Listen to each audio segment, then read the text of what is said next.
Olá, estamos começando mais um podcast Woodflow. Eu sou o Gustavo Milazzo, CEO e apresentador aqui do nosso podcast.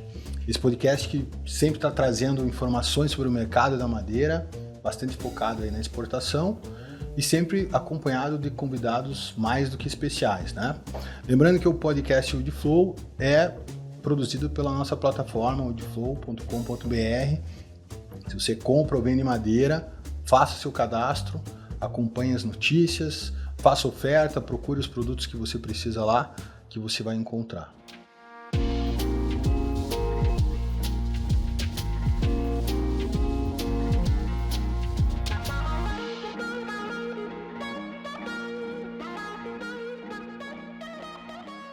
Começando aqui com a apresentação dos nossos convidados de hoje, são mais do que especiais aqui. Eu quero começar por ele, que ele é natural de Xanxerê, Santa Catarina.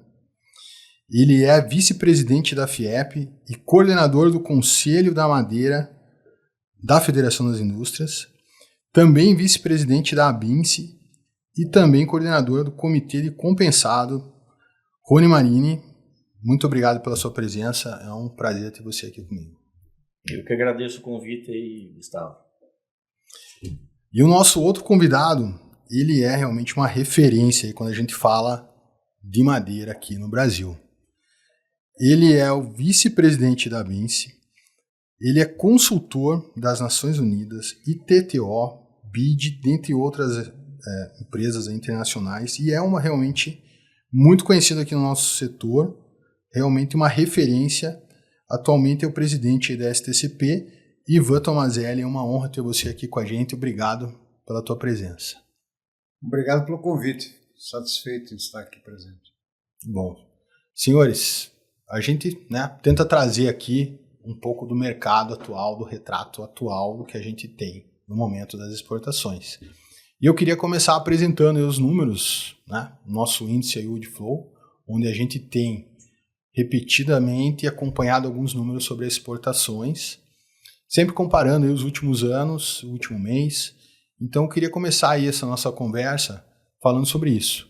A gente tem aqui o nosso gráfico, onde a gente vai conseguir mostrar aí para todos o que tem acontecido aí no nosso mercado de exportação para alguns itens, né?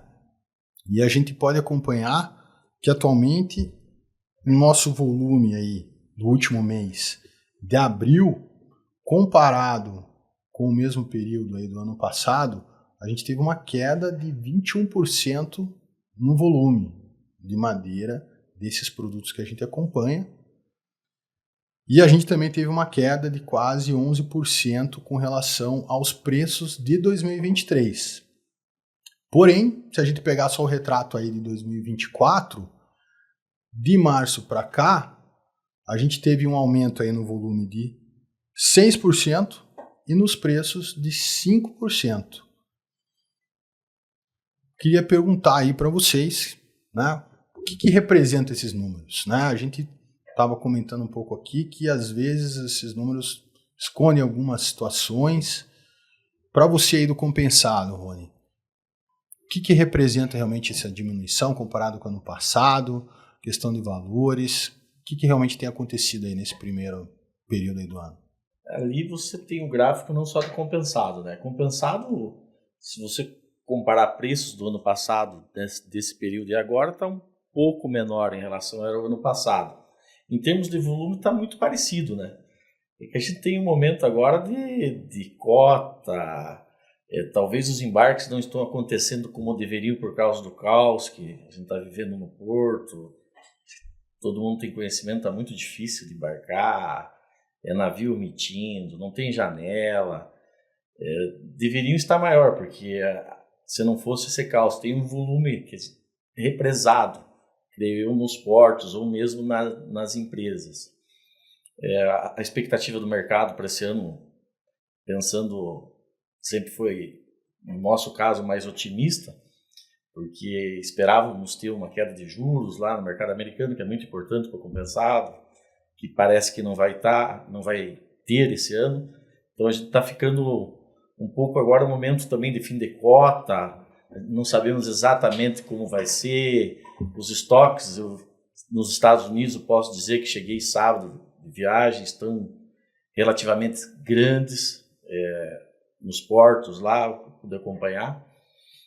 E é um momento agora, a gente está no início de maio, né? É um momento que um pouco de incerteza do como vai ser os preços daqui para frente depois que terminar a COP. E também não sabemos como vai ser o comportamento, por mais que tenha eleição nos Estados Unidos, como é que vai ser o comportamento do mercado americano, porque seria um momento de preços em alta e não está acontecendo, tá? É um momento de demanda baixa e preços também caindo. Então, é difícil prever o que vai acontecer, mas esses números, eu ainda considero que a gente está vivendo ainda um bom momento. Diante de tudo que está acontecendo, diante de tudo que está acontecendo, exato. As fábricas têm uma carteira, não muito grande, mas tem uma carteira de pedidos. Os preços, comparando historicamente, tão bons, né? Tão bons, os preços tão bons. O único problema para as indústrias em si foi que os custos subiram muito durante a pandemia, né? E não recuaram.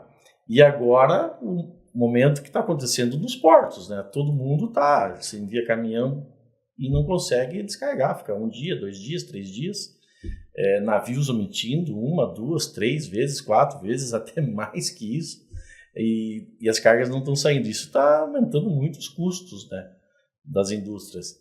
Mas, em geral, se não fosse por isso, seria um ótimo momento do mercado. Bom. E o que o senhor acha desses números aí, senhor Ivan? O senhor que tem uma visão aí global já do mercado, né? Conselheiro aí de várias entidades. Como que o senhor vê as exportações aí do Brasil? Bom, eu acho que o Rony sintetizou bem a situação atual, mas na realidade a gente deve olhar o mercado num espectro mais de longo prazo, né? As flutuações mensais ou até anuais, elas são frequentes. Quer dizer, você tem uma época de períodos de demandas elevadas e preços mais altos, e tem uma época de demandas menores e preços mais baixos.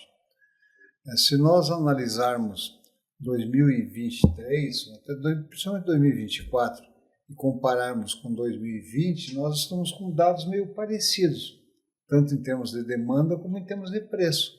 O que aconteceu é que com a pandemia em 2021 e 2022, os preços dispararam, a demanda disparou e os preços dispararam. Então, a distorção, quer dizer, eu vejo muitos comentários de 2023 foi um ano muito pior que 2022. Foi.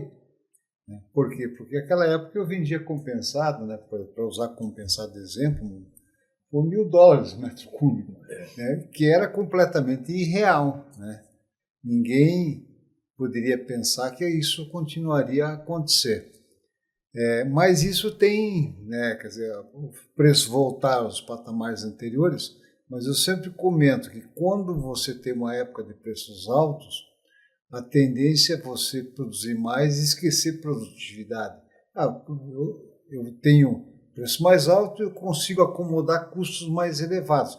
A hora que o preço cai, você não volta a um patamar de custos que se tinha antes. A tua produtividade não volta ao patamar que se tinha antes. Né?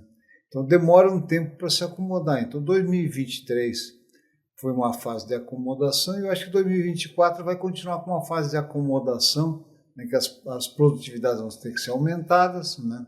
Nós temos que voltar aos patamares de custos que a gente tinha antes, né? Para que você tenha as margens garantidas.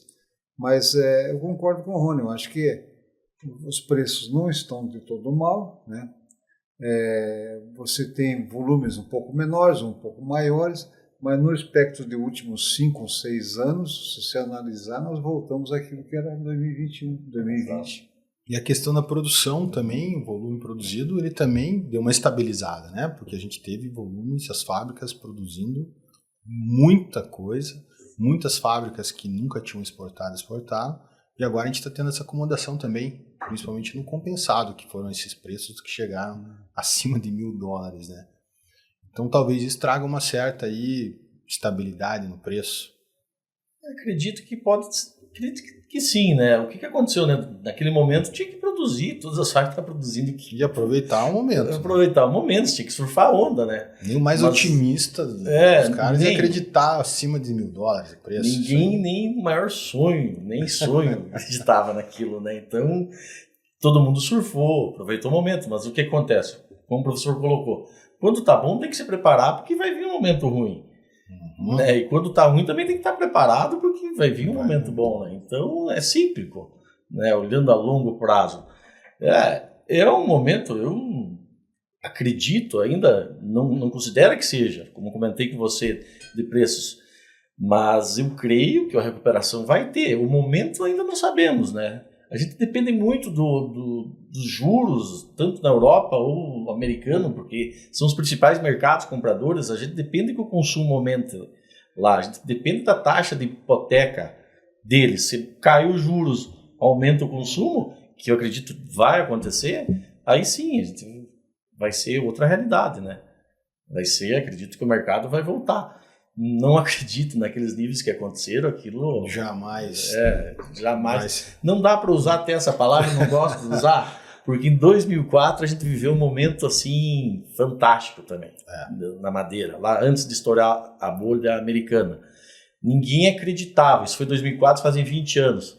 Passou-se 17, 18 anos e vivemos um momento muito melhor que aquele de 2004. Então, não sei, daqui 10... 20 anos. 20 anos. O que a gente vai ver, né? E tem outras variáveis, né? Quer dizer, nós estamos falando aqui em termos de demanda de mercado, preços e consumo. Mas você tem uma variável extremamente importante que é um nó no Brasil, que é a logística. A logística é um fato importante. E o outro fato importante é a oferta de matéria-prima. Nós temos limitação. Não adianta você pensar que a gente vai chegar em 4, 5 milhões de metros cúbicos de exportação de compensado, ou 4, 5, 6 milhões de metros cúbicos de madeira serrada, porque você tem um problema de demanda interna, você tem um problema de oferta de madeira e tem um problema de logística. Se eu dobrar minha produção hoje, eu não engarrafo todos os portos. Não consigo embarcar, fazer. Não consegue embarcar. Essa é uma questão aí que está realmente atrapalhando até, né? Eu acredito que esses números poderiam ser bem melhores, porque, como você falou, tem muita coisa represada no porto, os armazéns estão entupidos, e a gente não consegue. Na verdade, a gente diminuiu nossa capacidade de exportação, né? Estamos com os portos limitados, e estrada, armazém, e agora a gente está até diante da situação aí trágica lá no Rio Grande do Sul, né? Com uma situação aí que a gente não sabe até onde vai afetar. Vocês têm, inclusive, planta lá, né, Rony, no Rio Grande do Sul. Como é que está a situação lá? Inclusive, estava comentando que o pessoal da madeira está se mobilizando para ajudar. A gente tem uma planta lá em São Francisco de Paula, né? Essa região é no norte, lá na Serra, não foi muito afetada. Mas perto, descendo a Serra, Igrejinha, Taquara, ali do lado, foi muito afetado lá. Lugares onde a água nunca havia chegado, essa vez ela chegou. Está tendo uma mobilização, não só da madeira, né? Eu acabei de sair de uma reunião da Federação das Indústrias, da diretoria, uma mobilização grande de todo o setor industrial, vou falar assim, que através de sindicatos também está pensando não só nesse momento que eles estão precisando agora, água, coisa básica, coisa básica, mas também pensando no futuro, né? Na reconstrução de muitos locais. Lá, como é o caso de cidades menores, né, que foram totalmente alagadas, então está se mobilizando, já tem algumas cargas já de compensado, doações de empresas que vão ser enviadas para lá, para a reconstrução, está em contato com o Sindimadeira lá no Rio Grande do Sul, para saber exatamente onde colocar isso, né? Também fazendo contato agora entre o SESI daqui, a Federação das Indústrias daqui e a Federação das Indústrias do Rio Grande do Sul, o SESI daqui e o SESI de lá, para gerenciar melhor, porque tá tendo muita vontade, e está acontecendo. Nós estamos vendo no Brasil inteiro, todas as cidades se mobilizando, está acontecendo, mas também a gente tem que pensar depois na reconstrução daquilo. Então vai acontecer, vai ser enviados portas também, pessoal, fabricantes de portas oferecendo ajuda, todo mundo oferecendo ajuda, pessoal do Sinduscom falando em materiais de construção, porque realmente alguns lugares lá vai precisar de tudo, né? Vai ter que começar do zero. E o Rio Grande do Sul que é um grande produtor também, né? De florestas aí, a gente tem grandes indústrias lá. Como que será que isso vai afetar aí o mercado, o suprimento da madeira? Nós estivemos conversando com o pessoal da Movergues, lá no Rio Grande do Sul, porque um dos grandes produtos exportados, o Rio Grande do Sul exporta muito produtos de valor agregado, né? Quer dizer, a principal pauta de exportação, além de Cavaco e Tora, que é um porto de Rio Grande, mas na linha de produtos industriais, são móveis, né? Móvel é o principal em termos de valor de exportação. E eles comentaram que, na realidade, as fábricas têm estoque suficiente para continuar a operar nos próximos 15 dias ou 20 dias. E que vai depender muito da logística, né? Quer dizer, se algumas estradas estão interrompidas, etc., e também os funcionários, alguns foram afetados, então isso vai ter um efeito. Mas eu não acredito que o Rio Grande do Sul, a indústria florestal do Rio Grande do Sul será afetada. No fundo, tem aquela outra história que a gente sempre conversa, né? Um ciclone em Bangladesh mata 1 milhão de pessoas e não gera nada na economia. Um ciclone nos Estados Unidos mata 50 pessoas e aumenta o PIB em 2%. Né? Então, o que a gente tem que fazer nesse momento é ajudar o pessoal lá a recompor o Estado, né? E vamos ver se isso gera uma nova economia. Quer dizer, a gente constrói um Estado ainda melhor do que está hoje. Pela mobilização de todo mundo, eu acho que realmente a coisa vai andar lá muito forte. Né? Eles são muito resilientes. Né? Muito resilientes. E, bom, voltando aqui para o nosso mercado, a gente, né, como você comentou, né, tem a situação aí do compensado, especificamente a cota na Europa. Né? Até eu pedi para o senhor Ivan falar um pouco para a gente dessa questão da cota do compensado. Todo ano a gente tem esse período, né, dessa situação aí dos volumes que podem chegar lá isento de impostos, e isso mexe bastante aí com a demanda aqui no Brasil.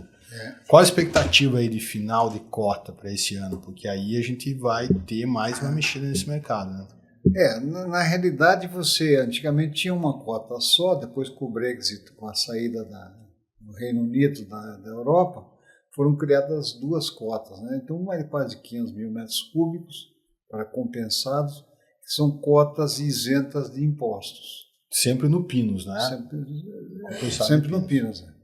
E a outra cota é cerca de 250 mil metros cúbicos, eu acho, né? Acho que é isso. Reino Unido. O Reino Unido. A cota do Reino Unido está praticamente esgotada, né? E a cota da Europa, né, ainda tem uma margem, cerca de uns 20%, mas com os embarques saindo... Atrasados aqui... talvez ela aguente até o começo de julho, né? Uhum. E a expectativa sempre dos fabricantes, uma expectativa de mercado, é que você tenha uma venda acentuada nos primeiros meses de cada ano e depois caia, né? No fundo, você tem um desconto que você tem que dar para penetrar no mercado. Mas os compradores também se estocam com essa madeira. Então, realmente,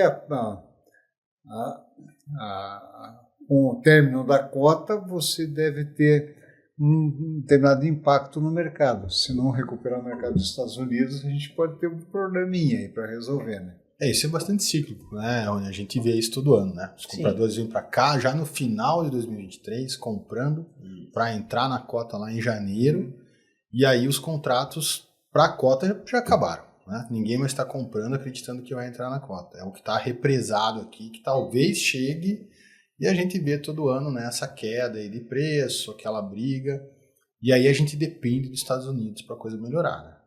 Ou da recuperação mais acentuada do mercado europeu, né? Se der um boom, que é muito improvável, né? Muito improvável, daí também... Então a gente está conectado aos Estados Unidos. Se os Estados Unidos tiver uma demanda aí razoável, os preços devem se segurar, né? Acredito que sim, mas não é o que estamos vendo, o que está acontecendo aqui. Como o professor comentou, então os embarques que acontecerem agora em final de maio, talvez início de junho ainda vai ser livre de impostos.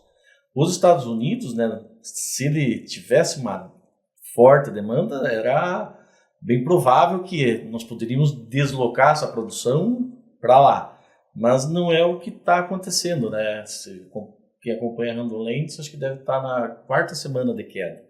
Eu acompanho isso há muitos anos, a Randon Lentes. Normalmente são de 6 a 8 semanas de queda. A Randon Lentes, só para quem não sabe, é a referência lá nos Estados Unidos. Isso. Toda semana sai um boletim. É o boletim deles, né? Mostrando os preços que estão no mercado, que estão acontecendo. Não é uma previsão, né? Não é uma previsão. Na verdade, aquilo é uma fotografia. O que ela está mostrando normalmente é os preços que aconteceu antes. Uhum. Ela mostra depois o que está acontecendo realmente lá.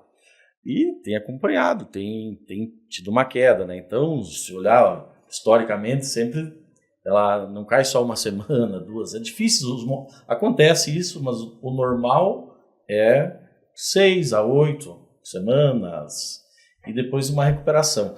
Não era normal para esse momento do ano, né? Porque a entrada é primavera agora, né? Entrada de verão, que é o momento que a construção deveria estar mais acelerada, né? Eles tiveram alguns problemas no inverno, principalmente no norte, nevascas lá, a construção parou em alguns momentos, né, desse ano, mas não é o que realmente está acontecendo, né? Se você olhar a construção de casas, no último mês caiu 14%, se eu não estou enganado. Não tenho o número agora aqui. Então, a gente espera que tenha essa recuperação, né? Se foram 4, tem mais 2 semanas, dentro de maio, por exemplo, pode haver uma recuperação em maio, junho. Então, é bem quando termina a cota, pode acontecer uma recuperação do mercado americano. Agora, se vai ou não acontecer, é difícil prever, né? Porque a gente, na verdade, representa muito pouco do mercado americano. Nós, brasileiros, a gente representa muito pouco. Todo o volume que a gente manda para lá, como comentei, você vê os portos cheios. Mas se acontece algum fenômeno, como um furacão, o professor comentou, aquilo é num instante. Da noite para o dia acaba. Da noite para o dia acaba. Se acontece um evento desses. E agora também tem isso, tem essa temporada que começa agora, né? Então tem vários fatores que podem influenciar o mercado, né? Vamos ver, espero que algum fator nos ajude, né? Pois é. E esses fatores, né, dinâmicos, como o senhor estava falando, a questão... Parece que no passado aí, não tão distante, a gente tinha uma visão mais a longo prazo. O mercado, né, tem esse ciclo da cota, nos Estados Unidos volta comprando. Mas agora entrou muita coisa junto, né? A gente tem a situação aqui no Brasil das chuvas que impactaram nos portos. Temos guerra, temos tantas coisas acontecendo, eleição. A coisa está muito dinâmica, né? Assim, como é que está o mercado geral assim, no mundo lidando com tanta incerteza? Assim? O Brasil está muito descolado do resto dos países exportadores de madeira ou a gente está vivendo meio que isso é uma situação global? Bom, eu acho que hoje a gente tem mais problemas. E isso está relacionado à quantidade de informação que você tem, né? Esses dias até eu estava discutindo lá na empresa que eu não tinha uma visão, né, de negócio do jeito que está apresentando agora, e tantos problemas para vencer. Mas é que as informações que eu tinha antes eram muito menores. E com mais informação, né, você tem uma situação mais dinâmica de mercado, né? Então, eu acho que o que acontecia em relação ao passado é exatamente isso. Aquela época, na época da guerra de 1940, demorava uma semana para chegar a informação da guerra aqui. Agora chega na hora, online, né?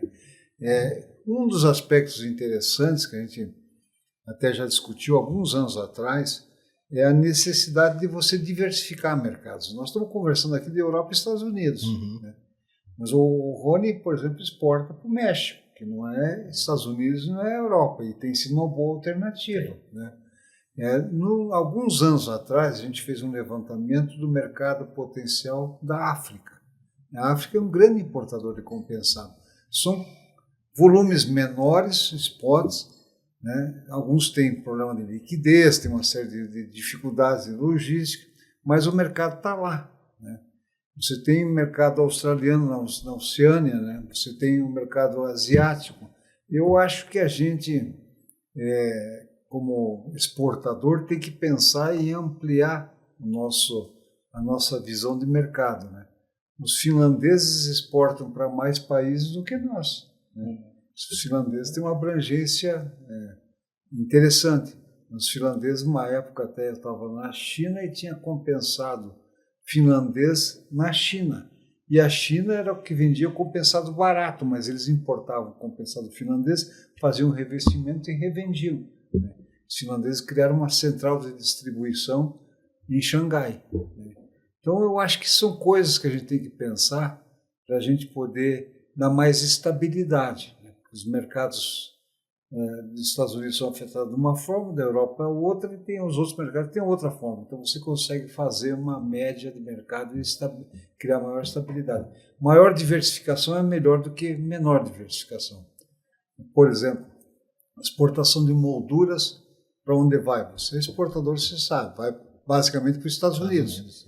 Quando cai o mercado dos Estados Unidos, o cara está lascado, ele não tem outra alternativa, ele não vende no mercado nacional, não vende na Europa, ele fica sem mercado.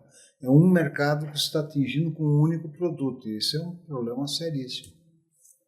E a gente tem visto alguns mercados se abrindo, né? Até por essa questão lá da guerra da Rússia, né? Muitos compradores da Europa vindo buscar aqui o produto compensado com eucaliptos, né? Eles querem um produto diferenciado, mas eles chegam aqui e eles não encontram exatamente o que eles esperavam. E esse é um desafio para a indústria hoje também, né? Como a gente chega numa qualidade, não diria um finlandês ainda, mas por que a gente não pode, de repente, tirar essa dependência de compensado CDX, por exemplo, e tentar fazer alguma coisa diferente? É possível isso, será, mano? Não acredito que é assim. Você está fazendo. A gente está fazendo. O que acontece? Depende muito também da floresta que você tem, né? Da tua matéria-prima que você tem na mão. Mas você consegue manejar bem uma floresta. O grande problema, o professor sabe muito, mas as florestas plantadas aqui normalmente era para celulose, né? Foram plantadas não para fazer madeira. E não é muitos anos, né? Esse mercado, vamos voltar para trás, desde quando existe o mercado de compensado que começou a exportar? 20 e quantos anos? É um ciclo. E quando começou, naquele momento, era usada aquela matéria-prima que tinha. Que normalmente era aquela que foi plantada lá no incentivo, lá no final da década de 60, né? Que foi 66. Que foi usada aquela madeira. E depois que fomos perceber que o mercado, criou-se o mercado, conheceu o mercado da madeira, de compensado, e que tem vários produtos. Então agora está evoluindo, tem muita floresta aí bem conduzida que já dá oportunidade também para nós melhorar o nosso produto, começando pela floresta e também depois com os maquinários, né? Dentro da fábrica. Hoje a gente já tem que sair desse mercado, que a gente está procurando sair desse mercado do CDX, do C+, fazer um produto calibrado, fazer um produto melhor.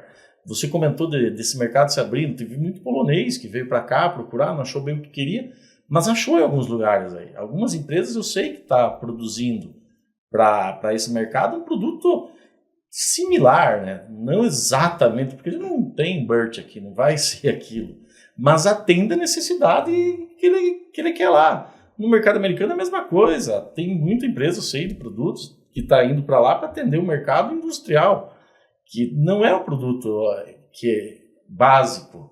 Você tem que fazer um produto melhor. Vai ter que, talvez, colocar o eucalipto no miolo para deixar mais pesado, né, ter mais densidade. Vai ter que calibrar, talvez vai ter que usar mais camadas. Tem que ver a necessidade de cada cliente. A partir da necessidade de cada cliente, a gente consegue ampliar o leque de produtos, ampliar o leque de mercados, de clientes.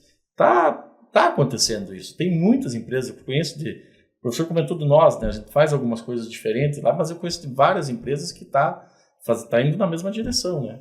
A gente tem percebido aí, visitando as indústrias, que realmente está todo mundo agora buscando alguma coisa diferente. Mercados diferentes, produtos diferentes. Talvez essa seja até um reflexo dessa baixa aí de mercado, aí as indústrias começam a falar, opa, vamos achar uma coisa diferente de todo mundo aí, e realmente começam a investir, né? Por um lado, isso até é interessante para a nossa indústria aqui no Brasil. O próprio eucaliptus aí, ele é muito recente, né? Muito recente aí no Brasil, e a gente tem conseguido aí ver bons produtos sendo feitos, ainda tem muito caminho, mas é uma situação bem forçada, eu diria, né? Porque a tendência, geralmente, quando tá muito bom, as pessoas não se mexem muito, né? Como é que funciona aí as indústrias? O senhor que já tem um histórico aí acompanhando tudo isso. Na realidade, se você ter uma visão mais global, usando o exemplo do eucalipto, você sabe que hoje a Malásia, que era um grande produtor de compensado tropical, hoje é importador de toras de pinos, de eucalipto e de lâminas de tora e eucalipto. Estão direcionando a indústria deles para a madeira de plantações. Por acaso, até alguns anos atrás, eu estive na Tasmânia, na África, na Austrália, e visitei uma fábrica e que descobri que era malasiana. Estão produzindo lâmina na Tasmânia e exportando para a Malásia para fazer compensado de eucaliptos.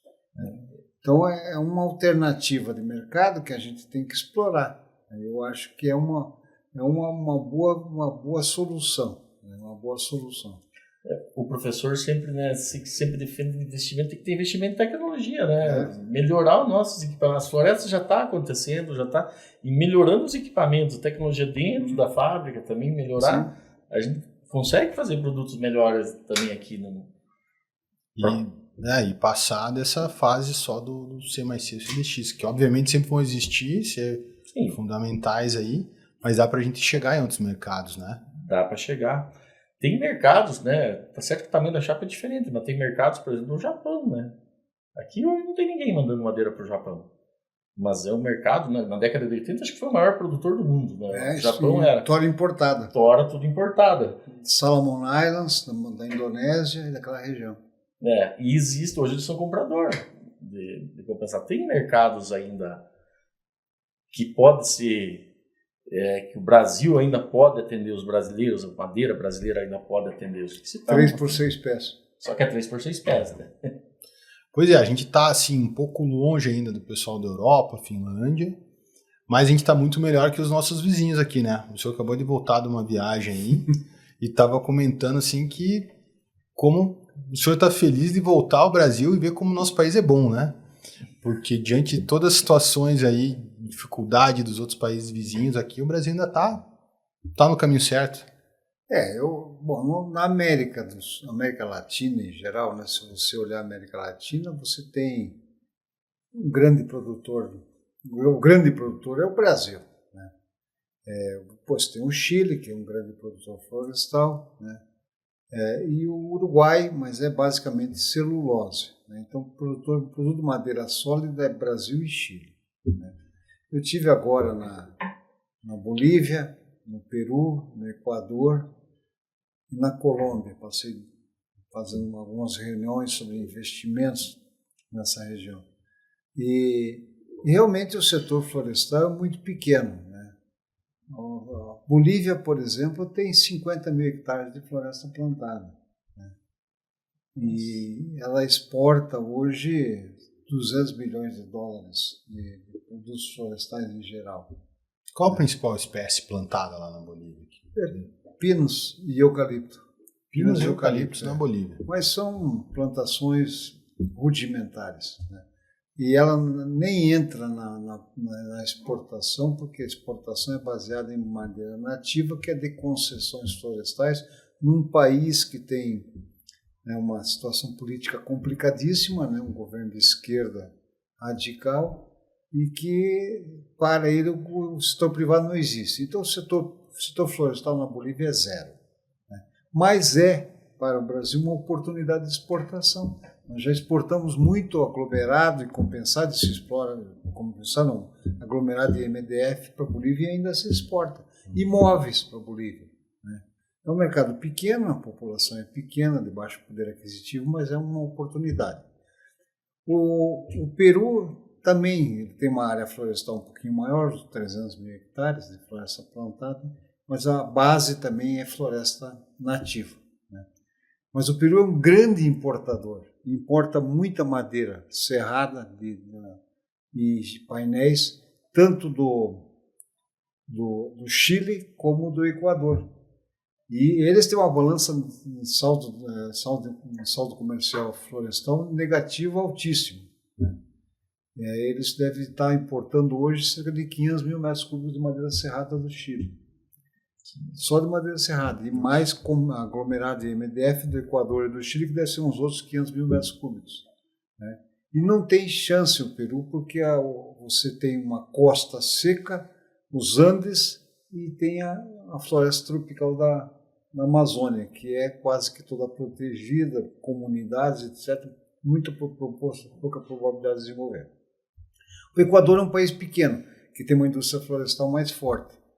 Já produzem MDF aglomerado, exportam compensado, né? Eu acho que é um país mais equacionado. Né? E a Colômbia também é uma desgraça.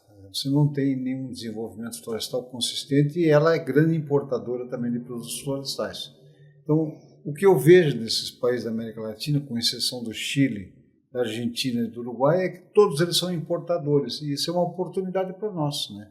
Tem gente exportando para lá. Nesses países se encontra produto brasileiro. São volumes pequenos, né? Mas o Chile e o Equador estão aproveitando esse mercado para avançar. Eu acho que é algo interessante. Quer dizer, se eu fosse industrial, eu colocaria uma pessoa viajando nesses países para ver as oportunidades. Eu acho que tem oportunidades. Certamente sim. É aquela alternativa, né, que você falou. Pois é, a gente precisa realmente estão do lado. Olhar aí outros lugares, mas no final de tudo, né, quem manda aí é os Estados Unidos, ou não? Dá para viver sem Estados Unidos nessa jogada aí do compensado, principalmente? Olha, viver sem no atual momento é um pouco difícil, né? Mas a gente já viveu sem eles, né? Lá, quando estourou a bolha americana, não sei se vocês lembram, a exportação dos Estados Unidos, eu não vou lembrar exatamente o ano, mas ali foi 11, 12, 13, foi quase insignificante para os Estados Unidos. Claro, os volumes caíram muito. Sim. Eu acredito que é menos da metade do que é exportado hoje, de madeira compensada, estou falando. Então, vivemos sem os Estados Unidos. Só que com bastante dificuldade. Aquele mercado é muito representativo para nós. O que puxa aí tudo, né? Puxa tudo. Eles realmente, quando aceleram lá, o resto do mundo vai atrás, né? A Europa, a gente tem percebido que já está deixando de ser aquele grande mercado fora da cota, sempre se arrastando, né? A gente não percebe, assim, talvez agora com eucaliptos ele se torne aí novamente alguma coisa mais relevante, se a gente conseguir buscar um produto melhor, né? A gente tem visto aí que a Europa realmente está buscando mais alternativas aqui no Brasil. Né? E essa questão do eucaliptus, como que vocês veem aí? Veio realmente para ficar definitivo no mercado compensado? Você ainda usa a maioria pinos, né? Sim, a gente usa pinos muito pouco eucalipto, muito pouco, mas eu acredito que veio para ficar, é uma alternativa. Talvez não para o mesmo mercado, ou para outros mercados, né? O professor comentou, né, ali da Malásia. Eles estão importando hoje aqui lâmina do Brasil, né? Então, alguns outros mercados, eu acredito que o eucalipto veio para ficar. Tem algumas regiões que é mais difícil o eucalipto, né? Principalmente na região onde a gente atua. Ali, Palmas, na região do sudoeste do Paraná, e lá no Rio Grande, na Serra, eucaliptus a gente não tem uma espécie que seja muito boa para madeira, né? Mas o norte do Paraná tem, Santa Catarina, Serra Baixa, vamos falar assim, é bom. Tem alguns lugares que tem, que é o grandes, né? Que é melhor para madeira, né? Tem a espécie é melhor, né? Então, eu acredito que o eucalipto veio não só para ficar, como vai crescer o volume. Vai crescer o volume e vai ter produto 100% eucalipto. A gente já tem visto isso aí. Já tem isso, né? Já tem visto, já está acontecendo. Essa talvez seja a alternativa aí que a gente precisa para dar um salto aí de qualidade. Eu acho que o eucalipto, quer dizer, o grande mercado que ele vai ocupar é a substituição de madeira nativa.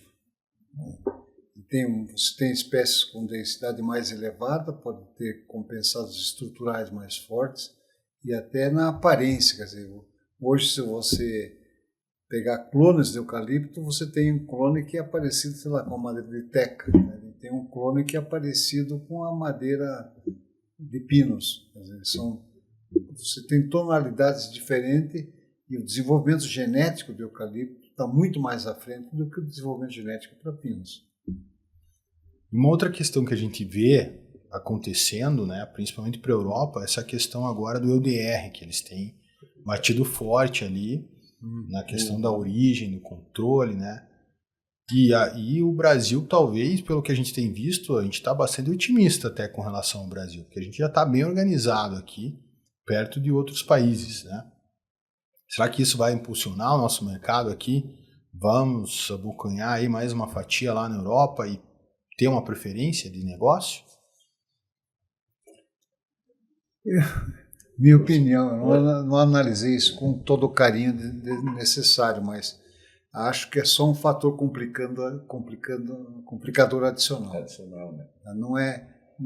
Isso não vai gerar uma facilidade de negócio, é mais um fator complicando. Acho que eles vão usar mais como uma barreira do que realmente se a gente comprovar, porque na verdade a gente sempre comprovou a origem aqui, né? Principalmente no compensado de madeira plantada. Mas agora é um pouco diferente, né? Agora a gente precisa mostrar muito mais coisa. Exato. Mas comparado com os outros países, China, própria Malásia, que a Malásia vai ter que comprovar tudo. Será que a gente não vai sair na frente dos outros aí, ter essa preferência? Ou o europeu vai falar, não é bem assim? Olha, para você ter uma ideia, nós fomos chamados a fazer um documento, vincular aos registros e à documentação oficial, para demonstrar que compensado em madeira serrada de pinos não estava vinculado ao desmatamento da Amazônia. Você precisou explicar isso documentalmente. Isso, documentalmente, através da ABINCE. Né? E aí a gente mostrou, e o pessoal não acredita que não tem vinculação. Né? Porque nós, na realidade, quer dizer, qual é a dificuldade? Nós estamos trabalhando com financiamento, como eu comentei, para as Nações Unidas, do manejo florestal. E o setor privado é o principal afetado. Quer dizer, por quê? Porque o setor privado investe em floresta, investe em indústria e tem dificuldades de financiamento. Por exemplo, não tanto no Brasil, mas na Bolívia, no Peru, no Equador, tem dificuldades. E qual é o grande tchan? Qual é o grande problema de você ter financiamento pelo setor privado desses países? Primeiro, a instabilidade jurídica e política dos países, a instabilidade econômica. Né? Os países mudam de presidente muito rapidamente. O Peru tem 4, 5 presidentes presos, né, anteriores. O segundo aspecto mais importante é a associação do financiamento ao desmatamento. Então, você é um madeireiro, você tem uma indústria florestal, você tem uma concessão florestal, mas o mercado tem a percepção que a indústria florestal está associada ao desmatamento. E o financiador, seja lá o Citibank, o Banco Interamericano de Desenvolvimento, não quer estar envolvido nessa discussão. Eles não querem nem entender como então, que é o processo. Então, a preferência deles é o quê? É fazer obras de saneamento. Isso é interessante. Ajuda os pobres no saneamento. Né? É buscar desenvolver uma infraestrutura viária para dar fluidez às pessoas. Tem muito do social e da visão do mercado em relação à alocação desses recursos. Isso são agências multilaterais, quer dizer, o BID tem dinheiro de governos também, né? Isso não é dinheiro dele, tem que prestar conta. Então, a associação do setor florestal ao desmatamento, se isso está certo ou está errado, não importa, mas essa associação existe, e a associação do financiamento à instabilidade econômica e política jurídica dos países. Essa é a limitação que você tem no financiamento. E aí tente criar uma estratégia de financiamento que tenha sucesso. É complicado. Essa é a minha obrigação, criar essa estratégia de financiamento para os países da América Latina. A apresentação já nasce culpado, né? Pedindo dinheiro para a indústria madeireira. Mas isso aí afeta demais o setor florestal como um todo, né?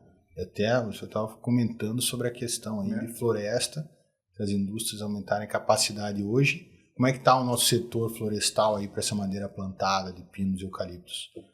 diante de tantos novos produtos e coisas aparecendo, como o pellet, por exemplo, que antes não existia? A floresta no Brasil dá conta de tudo isso?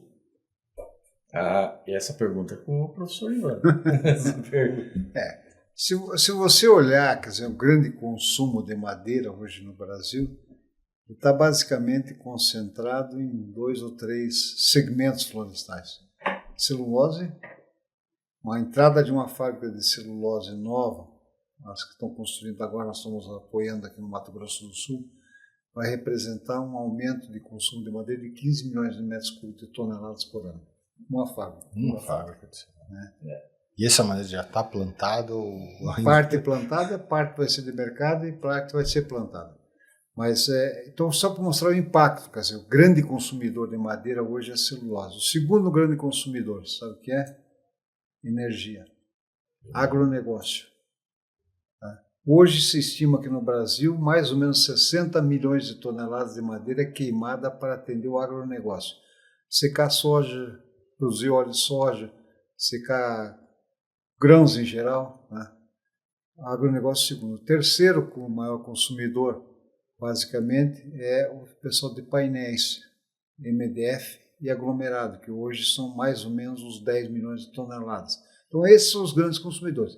Esses, na realidade, estão se preparando para ter um suprimento próprio ou, basicamente, ficar livre de uma demanda spot de mercado, um consumo spot de mercado. O problema está na indústria de madeira sólida, que é compensado, serrados, tá? Que são os principais consumidores de madeira sólida, que são diferentes. A madeira que o Rony usa na fábrica lá da Marine é uma madeira de 14, 15, 20 anos. Né? De celulose é de 7, 8 anos, 9, 10 anos no máximo. Ontem tive uma reunião com um fabricante de celulose e reduziram o ciclo que eles tinham, que era 22 anos, passou para 18, hoje estão com 14 anos em pinos. Nossa. Corte raso.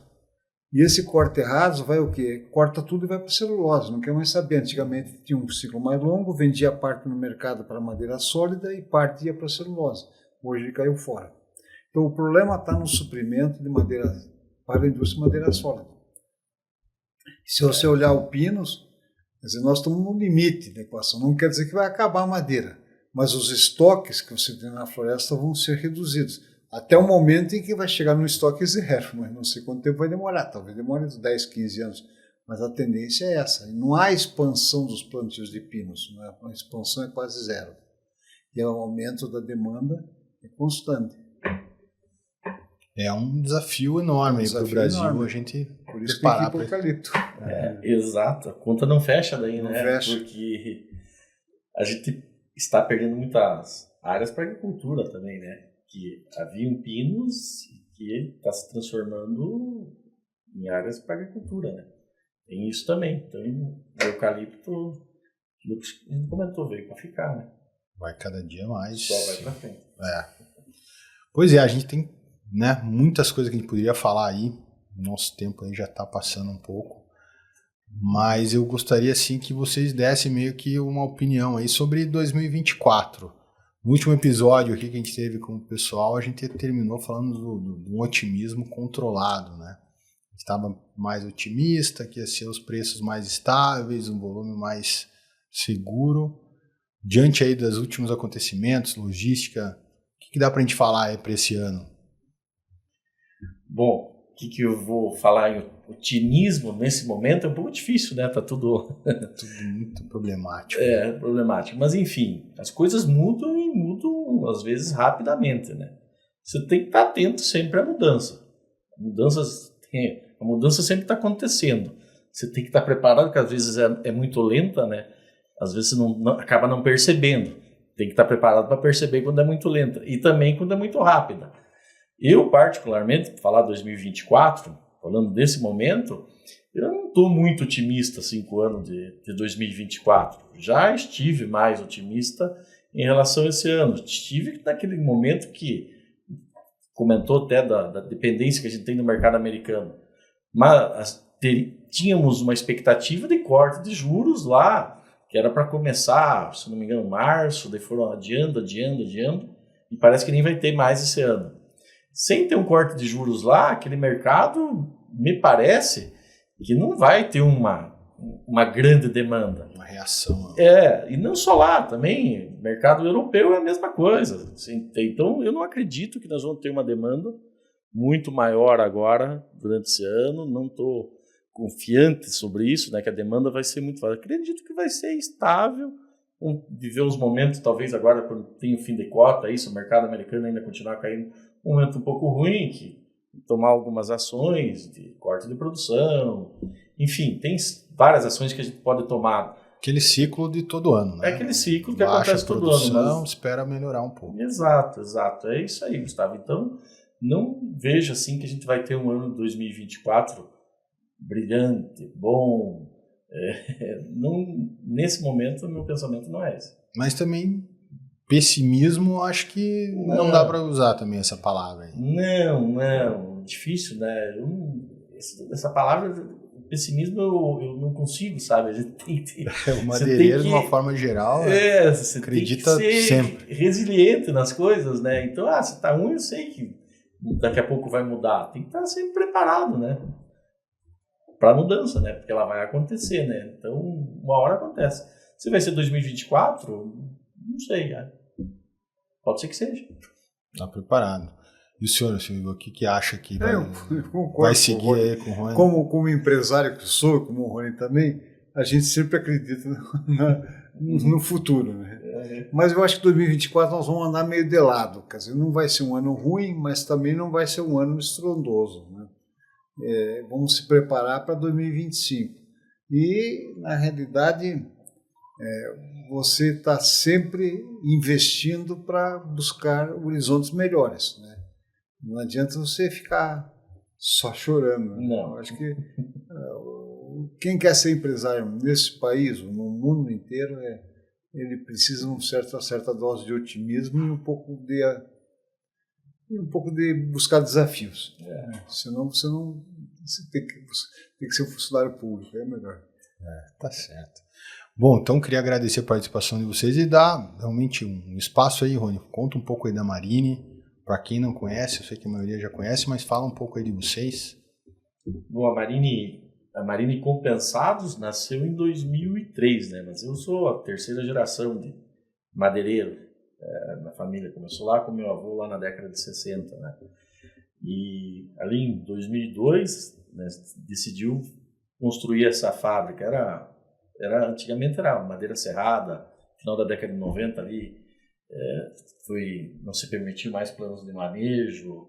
Então, a serraria, né, ela parou, que era do meu pai, com meus tios, e ali em 2002, vamos construir, conversando com meus tios, com meu pai, resolveu investir nessa empresa. Ela iniciou as atividades em fevereiro de 2004, né, lá em Palmas. Hoje a gente tem uma capacidade produtiva ali de 15 mil cúbicos por mês. É claro que a gente não está produzindo isso, porque o mercado não permite. No momento, temos uma filial no Rio Grande do Sul, que a gente inaugurou exatamente um ano atrás. No dia de hoje faz um ano que a gente inauguramos lá. Ela supre lâminas para matriz em Palmas, dos filmes compensados, e o nosso principal produto é madeira compensada, em várias qualidades, né? A, B, C. A gente tem certificações para atender mercado americano, europeu. Então, a empresa começou fazem 20 anos de produção, né? Tem já uma história aqui dentro desse mercado. Legal. E falando em história, senhor Ivan, fala um pouquinho aí para quem não conhece da STCP. Deixa eu completar o que o Rony disse. A Marine tem uma governança exemplar. Né? Ela tem uma diretoria bem estabelecida, muito profissional. Graças a ele nos ajuda. E tem um conselho que ajuda a Marine e está sendo reconhecido até pelos financiadores. Os bancos hoje reconhecem que a governança da Marine é uma governança diferenciada no mercado. O professor faz parte disso, né, e nos ajuda com isso. Por isso está dando tudo certo. Tudo certo. Mas a SCP é uma empresa de consultoria que começou em 81, a gente está com 43 anos, e ela foi desenhada para atuar no setor florestal, né? E a gente, ao longo dos anos, foi diversificando um pouco. Hoje a gente trabalha para o setor florestal, né? As grandes empresas de celulose, a gente trabalha com Arauco, com Klabin, né? Trabalha com o pessoal na área de painéis compensados, aglomerados, MDF, na área da indústria de imóveis também, e atua em outros segmentos. A gente hoje tem como clientes principais o pessoal na área de energia, né? Tanto a Enel como a Copel, como a Eletronorte, e atua na área de agronegócios, né? A gente tem como clientes aí a Cargill e outras empresas, na área de infraestruturas, rodovias, etc., e na área de mineração, né? A Vale é um grande cliente nosso, a CSN. Então, são segmentos um pouco diferenciados. Então, hoje a gente está dividido no setor florestal em cerca de 30% do nosso negócio, e outros negócios cresceram com o tempo. E a gente trabalha na parte de consultoria, gerenciamento e engenharia. São as 3 áreas que a gente trabalha. Legal, senhores. Muito obrigado. Foi muito bom ter pessoas aí tão relevantes, aí, conhecedoras do mercado. Um prazer aí para nós. E esse é o fim aí de mais um episódio. Espero encontrar aí vocês novamente, porque tem muita coisa que daria para a gente aprender aqui e conversar. Obrigado mesmo. Obrigado a você. Eu que agradeço aí. Obrigado. Obrigado.